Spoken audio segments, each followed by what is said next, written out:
Chers amis, bonjour. Comment bien s'échauffer au golf? C'est très important, quel que soit le sport, de toute façon, il faut s'échauffer. Le temps idéal pour un bon échauffement, c'est une demi-heure. Voilà, ça c'est dit. Mais on va faire un petit peu plus rapide. Voici les différents échauffements qu'il faut faire pour se préparer au golf. L'échauffement golfique tient essentiellement dans l'étirement musculaire. On n'est pas trop dans la contraction. Le swing reste un étirement musculaire où on essaye d'avoir le plus d'élasticité possible, donc on travaille l'étirement. Voici quelques exercices à faire et je vais surtout vous en montrer un à ne surtout pas faire. Pour commencer, on fait doucement, les pieds joints, on met le club devant soi et on essaye en gardant les jambes tendues de descendre le plus longtemps et le plus bas possible. N'hésitez pas à remonter en inspirant et vous soufflez pour descendre. Vous faites ça devant vous, vous faites ça sur le côté et bien sûr de l'autre côté. N'hésitez pas à passer quelques minutes là-dessus, ça fait toujours du bien. Il faut aussi détendre toutes les articulations, donc soit vous commencez du bas pour remonter jusqu'en haut, soit du haut jusqu'en bas, mais il y a un ordre à suivre, c'est celui que je viens de vous donner, ou du bas ou du haut, mais il y a un sens. Donc vous pouvez commencer par la nuque en faisant des cercles, les épaules en faisant aussi des cercles, dans un sens puis dans l'autre. Après, vous essayez de travailler les hanches avec juste cette petite rotation pour commencer.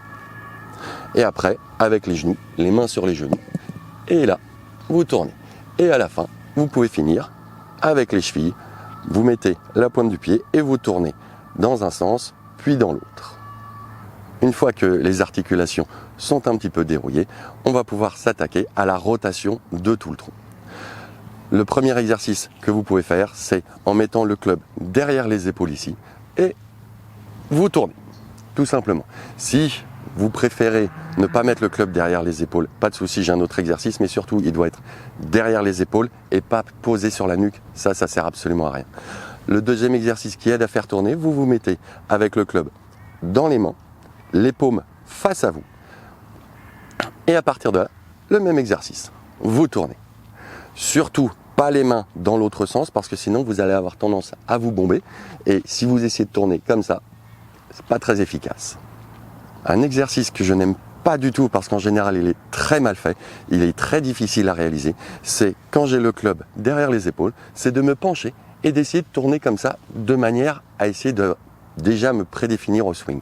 Eh ben, je n'aime pas ça du tout parce qu'en général, ici, les gens le font très mal parce que le dos est en vrac. C'est-à-dire qu'il est tout tordu. L'exercice pour qu'il soit bien fait, c'est la tête de club passe à ma droite et après passe devant. Ma colonne ainsi reste droite.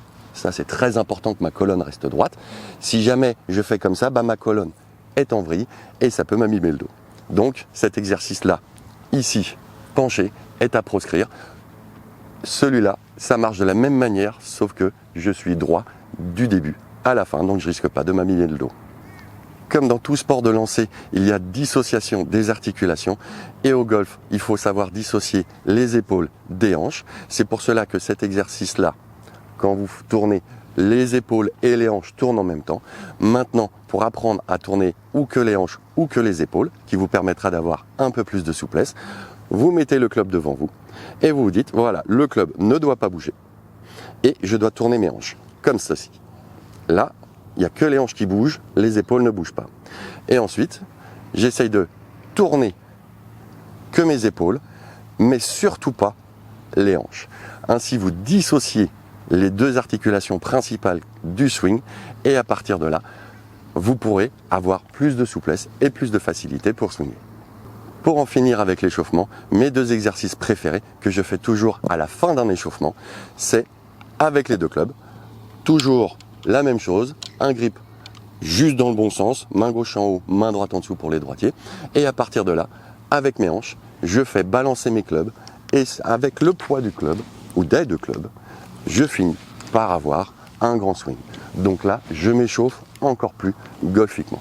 Et une fois que vous avez fait ça, un club dans chaque main, et on recommence. La même chose, celui-là, n'oubliez pas, il est assez dur à maîtriser parce qu'il faut que les clubs ne se touchent pas. Voici donc les exercices de base pour un bon échauffement, pour une bonne entrée en matière. N'hésitez pas à prendre au moins 10 minutes. Je vous ai fait une vidéo assez rapide, mais surtout, prenez le temps de vous échauffer. Ainsi, ce sera beaucoup plus facile pour vous de swinguer. Sur ce, amusez-vous bien et entraînez-vous bien.